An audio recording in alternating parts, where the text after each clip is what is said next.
Hello, everybody. Welcome to the A-Side. I'm your host, Riley, and today I'm going to be bringing you a review of the newest Charli XCX album, How I'm Feeling Now. This album came out May 15th of 2020, so I'm a bit late to the party. I did listen to it when it came out, and did really enjoy it, but just now kind of started to really get into it and think about it more often. Charli XCX is a pretty famous pop star. She had that breakout hit, I think, in about 2015-ish era called Boom Clap that did very good. My dog is right here in this video, just so you know. And she got the attention of a lot of music enthusiasts, such as Anthony Fantano, with her 2019 album, Charli. And one of those people who got their attention caught by her was me. I thought Charli was a very good album, and it's still an album I come back to this day when I'm looking for a pop fix. It had some great songs on it, such as Next Level Charli and Click, and 1999, and a lot of other really great tracks on it. Like I said, something I continue to come back to when I'm looking for a pop fix. So when I heard that Charli was going to be making another when I heard that Charli was going to be making another album so soon, I was like, and when I heard that they were going to be, oh my god. Okay, so now that's over, and I'm leaving that in because it was really cute. Where was I? That's right. When I heard that Charli XCX was going to be putting out another album already this year, I was like, And when I heard that Dylan Brady of 100 Gex fame was going to be producing some of the tracks for this album, the hmms intensified. 100, if you will. So I was pretty eager to give this album a listen, and I did. And I would say it's just as good as Charli, if not maybe even a little better. Well, I don't think it's as complete as Charli in a lot of places. I feel like the higher points are a lot higher, and I feel like the album does a lot of things that Charli doesn't, that kind of pushes it a little further in my mind. It's a very experimental pop album in places, and I think it sets itself up to be pretty amazing, and it doesn't really deliver on the promises it makes. That being said, I still enjoy quite a bit of the album, and Charli is not monkeying about when she opens with the track Pink Diamond, which is probably my favorite Charli XCX song out there. It's so... This dog, it's so industrial, it's so loud and so industrial and so aggressive. It has those loud, booming beats and electronics that almost make it sound like a Death Grip song. If you would have been in the room when I heard this song for the first time, you would have seen my jaw drop to the floor. I thought to myself, this album is going to be the Yeezus of pop music. It is that aggressive and kind of loud and industrial sounding, like I said, I don't know how else to put it. And it's an absolute banger. Very catchy, too. The amount of times I've found myself just kind of sitting around thinking to myself, I just want to go real hard. I just want to go real hard. Pink Diamond in the dark. And of course, this album... Oh my god, this dog is driving me insane. And of course, this album being a quarantine album, a lot of the songs have to do with that. Pink Diamond being one of the examples of a song about how Charli kind of doesn't want to be stuck in the house anymore and wants to go back to her party pop star life. She said, could the real club even handle us? She just wants to go really hard. She compares herself to a pink diamond in the dark. That's what the lyrics are about, yada, yada, yada. I'm a terrible reviewer. Anyway, yes, this is album opens with a bang. This is an amazing album opener. Probably my favorite Charli XCX song, actually. It's really good. And it kicks things off really nicely. And like I said, it makes me think that this is almost the Yeezus of pop music the first time I heard it. And while the album didn't necessarily deliver on that, it still is a really good opener. And it goes right into the second track, Forever, which is just as amazing as Pink Diamond. The next track is Forever, and it's also very industrial. The beat is very loud and noisy and extremely fuzzy, but it's not quite as aggressive as Pink Diamond, and Charli herself definitely is not being aggressive here either. Actually, quite the opposite. Charli's vocal melodies are about as bubblegum pop as you can get. Extremely bubblegum pop, actually. But that mixed with the super loud and industrial fuzzy beat is something really special. I think those two things just go together really well, kind of like sweet and salty, like a chocolate-covered peanut.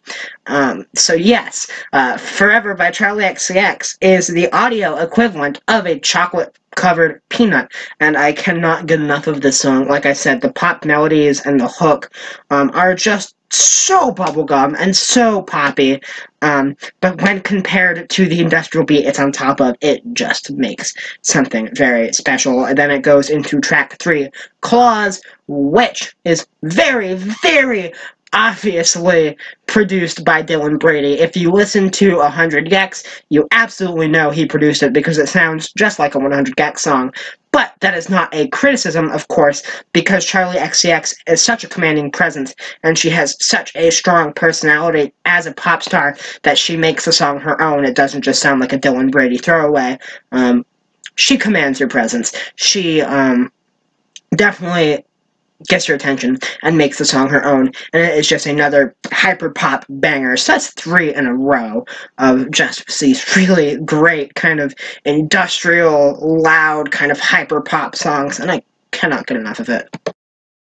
The next track, 7 Years, is a song I like. I do like 7 Years. I think it's pretty solid, but it falls more into your kind of typical pop territory, with the exception of the synthesizers being extremely loud on this song.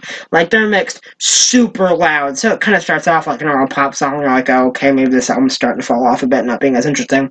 And then the synthesizers come in, and you're like, whoa! That's loud. My eardrums have been busted. And I don't think the song fires on all cylinders all the time. I don't think it's as quality as these first 3 tracks, Pink Diamond, Forever, and Claws, which I mentioned are absolutely amazing. Some of the best pop songs I've ever heard, actually. Well, I don't think 7 Years fires on all the cylinders like the first couple of songs. I do still think it's a really solid pop song that I enjoy quite a bit. And from here, the album kind of starts to lull a little bit, in my opinion. You have Detonate, Enemy, and I Finally Understand, which I think are all 3 good songs. I don't think they're bad. They're very decent pop songs. They're just not super interesting. Especially when songs like Pink Diamond, Forever, and Claws set up this album like it's going to be like the Yeezus of pop music, like I mentioned, and then it just kind of turns into any other pop song album. And I guess it is a cut above other pop albums. I mean, it's definitely a little experimental and a little hyper-pop leaning, but not quite as out there and as big and industrial as something like Pink Diamond, or as noisy as Forever, or as hyper as Claws. They're just kind of pop songs, and I don't think an album full of Charli XCX pop songs is a bad thing. We got that. It's called Charli. It's amazing. Boom Clap is just a straight-up pop song, not even experimental, and it's amazing. It's just that these songs followed up by Pink Diamond, Forever, and Claws, and even 7 Years, just kind of lack in comparison and kind of make the album lull a little bit. But then we get C 2.0, which is a sequel to the song Click off of Charli from last year, and I think they're very interesting companion pieces, because on Click from Charli, you've got Charli XCX talking about her clique, her friend group. You can't mess with them. They're awesome. They're amazing. And then, of course, quarantine being a thing that happens. C 2.0 is all about, kind of how she misses her friends and how she wishes the stupid coronavirus would go away, that she could hang out with them and be with her clique. And this track is also produced by Dylan Brady, so it does sound very gecky, and it is pretty hyper, and it's loud, it's industrial, and I really like this song, especially near the end. There are some kind of like EDM-y, techno-sounding electronics that kick in very near the end. They remind me of a really kind of obscure song. It's called Dreams of an Absolution. It's from the Sonic 06 soundtrack, but they sound like the electronics on that song, and it made me kind of nostalgic, and I really like it. But overall, I think C2.0 is another just really fun song. Dylan Brady, will you be quiet? Dylan Brady, excellent production, as always. I think the song is just very good. But then we go into the low point of the album, Party For You, which I'm just not into whatsoever. It doesn't really do much for me, really, in any direction. It tries to act like it's like hyper and industrial and experimental with these really loud drums, but the electronics are so limp and weak that it just kind of seems like the loud drums are like, look, guys, I'm being experimental, when in reality, they're kind of just out of place. But it's okay that Party For You is a little boring, because it goes into Anthems, and Anthems is an absolute rager. Once again, Dylan Brady had a hand in producing it, although it's not as gecky as Party For You or as C2.0 or Claws. This song is a rager, though. It's got these really loud synths, this electronic synth line. Almost reminds me of Kanye West's Flashing Lights, but a little more intense and faster than that song. Maybe slightly more industrial. But it makes you think of being in the club, listening to an anthem, kind of jamming out. It makes you think of that, the lights, the dancing, the people. And it just does a really good job creating that mood. And Charli talks about how bored she is in quarantine and how she wants to go back to her life before, where she was partying all the time and doing all this great stuff. And like I said, the real thing that's great about this song is how it sounds. It's an absolute banger. It goes so hard. That synth line is amazing. Everything the song does is great. And it's just so much fun to listen to and jam out to. One of my favorite tracks on this album, and definitely my favorite track after Claws, on this kind of second half of the album. And my only problem with Anthems is that's way too short. It starts, it ends before it even really starts, to be honest. It does not last as long as I would like it to. And then the album ends on Visions, which I don't want to say it's the Only in Dreams of pop music, because it's not, but it is comparable to Only in Dreams, because of its explosion at the end, although the first half of the song is pretty boring, but the second half, when all these electronics and EDM elements and kind of industrial elements kick in, and it just builds and builds and builds, all these synthesizers and all these electronics just build on top of each other until you've just got a hellscape of electronics playing all at once, is pretty amazing. The first half of the song, kind of boring, a little weak, but the second half of the song is pretty amazing. So how I'm feeling now is just a really great experimental pop album. Something you should check out. I definitely recommend at least listen to Pink Diamond and Forever. Those two songs are definitely my favorite off the album. And I think it starts off really well. The only problem is it kind of promises something it's not, especially starting off with a banger like Pink Diamond, how aggressive and industrial it is. It kind of promises you that this is going to be like I said, a special album, kind of the Yeezus of pop music, something transcendent, and really it isn't. But it's still a very enjoyable experimental pop album with some amazing songs on it. I know this is a short review. I've got some stuff coming up as well. I want to catch up on some 2020 albums that I missed and maybe review some of the more notable ones. Mainly, these two I am yet to check out, and oh, this is upside down. Mainly these two, I bought these both, and I'm yet to check them out and listen to them yet, but I will review them when I'm done, hopefully. No promises, but I want to get to it. Also, my friend has been begging me to review The Goat by Polo G, so I'll get around to that eventually as well before the year ends. I can promise you that these two albums and Polo G's The Goat will be reviewed, and if something else good comes out, I will review it.